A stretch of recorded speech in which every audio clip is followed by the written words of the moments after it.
This is the Ford Mustang, and it's a little bit like American comedian Dave Chappelle because it's a touch controversial in the current climate of woke EVs. Still, it is a right old laugh. Now, this video I'm going to talk you around the exterior, the interior. I'm going to see how practical it isn't, and of course I'm going to take it for a drive and launch it to see how quick it is from 0 to 60 miles an hour, because I'm Matt Watson and you're watching CarWow. Buying a new car? Then head to CarWow and my team will help you find your next car at a fair price. CarWow, your one-stop car buying comparison site.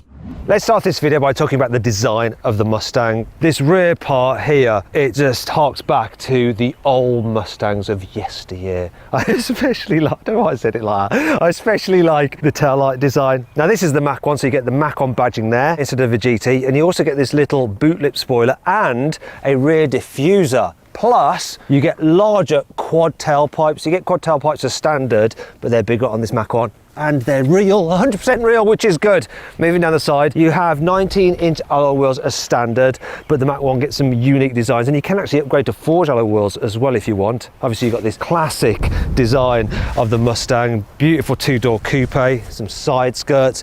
Mach 1, again, adds this red stripe here, and Mach 1 there rather than 5.0 of the standard car. Big, long bonnet, familiar Mustangy nose with the Mustang horse there as well. Mach 1 adds this extra stickery bit on the bonnet here, kind of like a matte effect, and these vents, which are real. I don't know what this is all about though. These bits here, they're just blanked out bits of plastic oddness. If you know what they're for, let me know in the comments below. Also, the Mach 1 has this pronounced front splitter. Now, these aero changes over the standard Mustang do apparently reduce lift at higher speeds. Now, the Mustang starts from £48,000, so you can save an average of £1,500 on one through CarWow. If you want to do that now, click on the pop-out banner up there for the link in the description below. In fact, you can check out offers on a wide range of cars, and if you're thinking of selling your current car, you can now sell it through CarWow as well. All you have to do is upload some photos, fill in a few details, and our dealers will bid on your car to make sure you get a price for it that makes you go, wow. Now, if you want to do that at a later date, simply Google "Wow Me CarWow" and we will definitely wow you.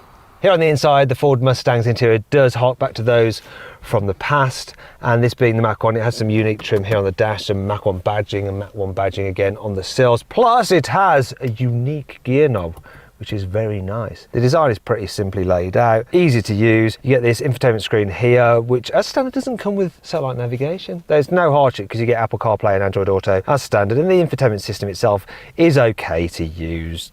It's not the best though.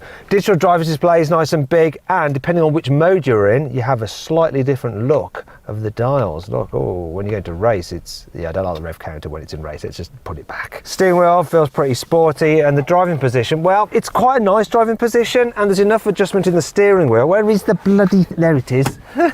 Right, so that's all fine. What I'm not so happy about though is that I just wish this seat would go lower. It could do with going a bit lower. Oh well. Interior quality, you know, it's okay. Is it as good as a BMW? No. Is it as good as a Porsche? No. But, you know, it's fine. And of course, you've got a V8 engine. I suppose they're keeping the cost down here on the inside. What is good though is this, look, we've got a manual handbrake. Perfect for handbrake turns. In terms of storage, look, storage area there, it's okay. And you've got USB and a thing, 12-volt socket.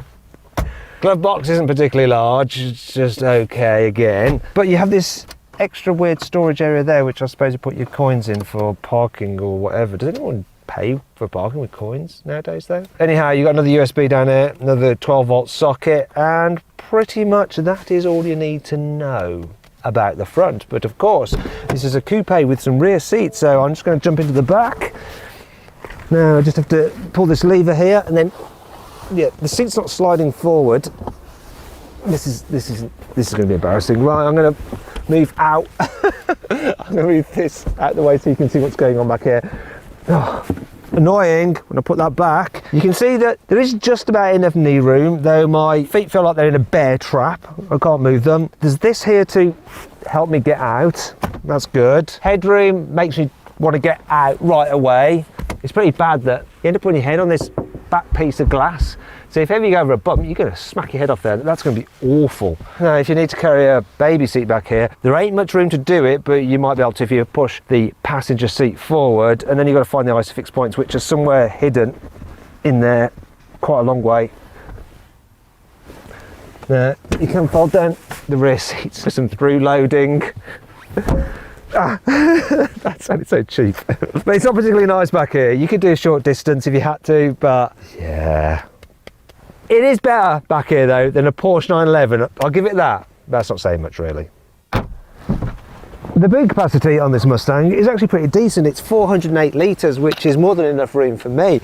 The problem is the access to it. The aperture isn't particularly wide and there's a bit of a boot lip to lift things over. So yeah, it's not as practical as it might seem. And that brings us to 5 annoying things about this car. This car is pretty well equipped, you know. For instance, this Mach 1 version has ventilated seats as standard, which is lovely if you like a cool bottom. However, if you upgrade to the Recaro seats, then you lose that lovely ventilation function, so you might have a bit of a sweaty arse on a hot day. The normal Ford Mustang comes with adaptive cruise control as standard, which is good. However, if you pay extra for the Mach 1, then you don't get that at all. You just get a very basic cruise control system for some reason. These may look like toggle switches, but they actually only move in one direction, and that is up. Doesn't matter for these switches here, but it does for the driving mode button, because if you're flicking through when you're driving and you go past the mode that you want just by accident, then you have to cycle through them again. You can't just go back. The Ford Mustang V8 isn't exactly the lightest sports coupe on the market. It weighs in at 1,843 kilograms. This Mach 1 version though, obviously being the more track focused model, is clearly lighter, isn't it? Oh no, it's not. It's actually 8 kilos heavier. What? Because the door bins are quite narrow, if you want to carry a large bottle, you're going to have to use the cup holders, which aren't located in a very ideal position. Because if you want to get to the knob, you have to do a cheeky reach around. Anyway, that brings me on to 5 good things about this car. One of the great things about the Mustang is that Ford lets you enjoy the full musical delights of their V8 when you're stationary, because there are no soft limiters like you get with the German V8. So go and rev it up all the way. Oh, come on!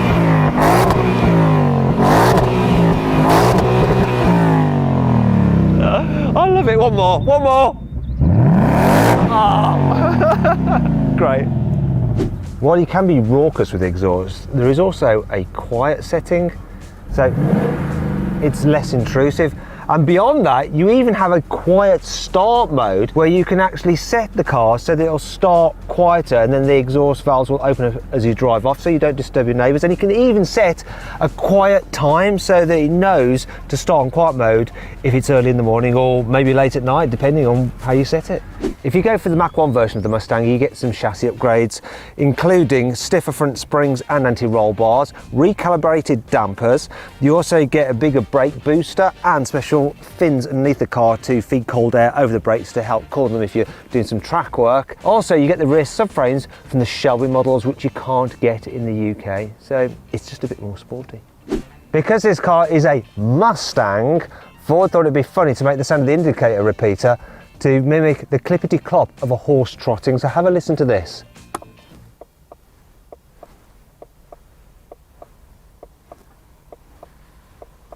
Yes, swipe up. The Ford Mustang has something called line lock, which holds the front brakes on and keeps the back brakes off, so you can do this. Stop! I wonder if they'll let us back at this filming location. We probably shouldn't be doing that here. Now we come to the main reason to buy a Ford Mustang, and it's this. The fact that in the UK you can only get it with a naturally aspirated 5-litre V8. In the normal GT model it puts out 450 horsepower, but thanks to a new air intake system and ECU remap, in this Mach 1 it has 10 ponies more. 460 horsepower. Now the standard car is only available with a 10-speed automatic, but you can get the Mach 1 with an optional 6-speed manual if you prefer. However, if you prefer a different sports coupe, I found another one through carwow which actually has a really good offer on it. If you click on the pop-out banner up there for the link in the description, you can see what that car is, and personally I'd rather have that car than this. Right, let's see what this Ford Mustang is like to drive. Starting off in the place where it's not really designed for. I'm going to try it in town first, because to get to a twisty road, you'll probably have to drive through a town at some point, so let's see what it's like. The first thing to note is manual gearbox. It's lovely to use, actually. It's not tiresome, and yeah, it's got a really nice, solid, sporty feel to it. Obviously, most Mustangs are automatics, but when you have them in auto mode, the gearbox can sometimes just shuffle randomly through gears, like keeps on changing up or down. down. It's got too many ratios, 10 ratios. So you're better off just driving it in manual mode with the paddle shifters. Not faulting this manual though, it's nice. Although it will get a bit more tiring if you're in traffic, obviously, than the automatic.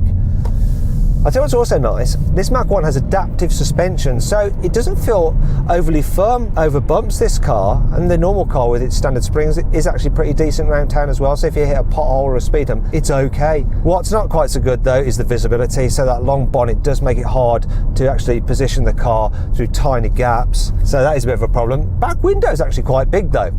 Larger problem though is the turning circle, so it's 12.2 metres, so I'm going to try and go around this mini roundabout in one go.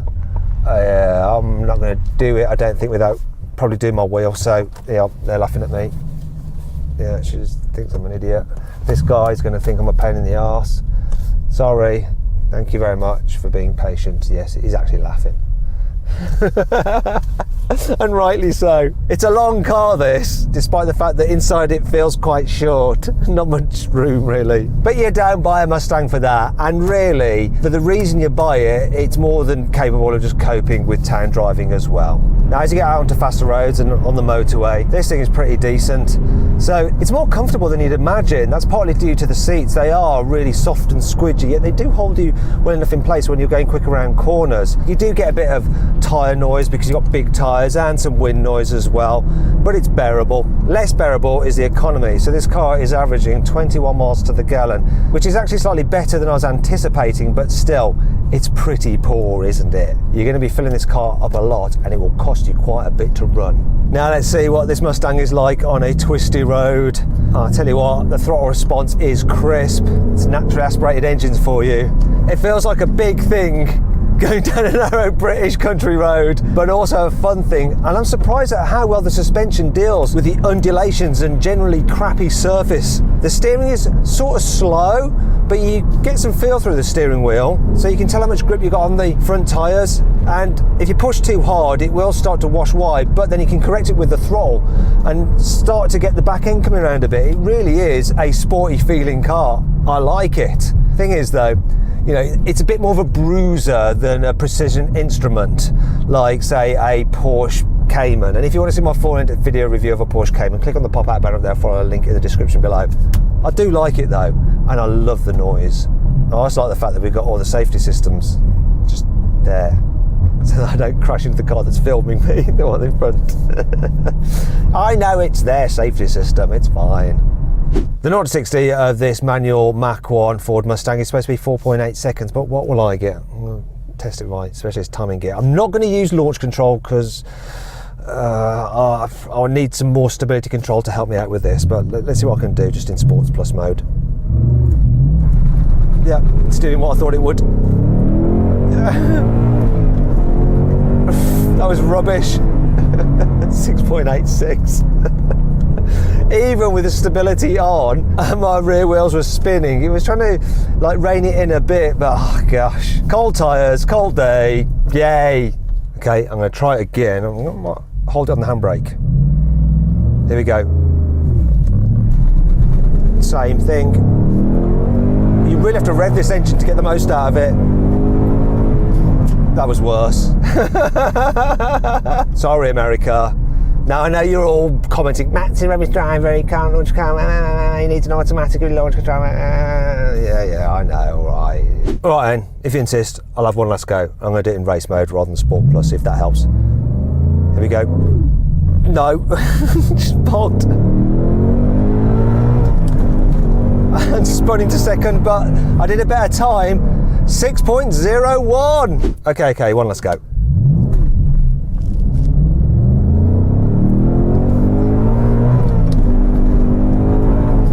5.91, it's getting better all the time. Probably as my rear tyres are heating up. Anyway, I need to end it there now because I don't think I'm going to get to 4.8, am I? I don't think so.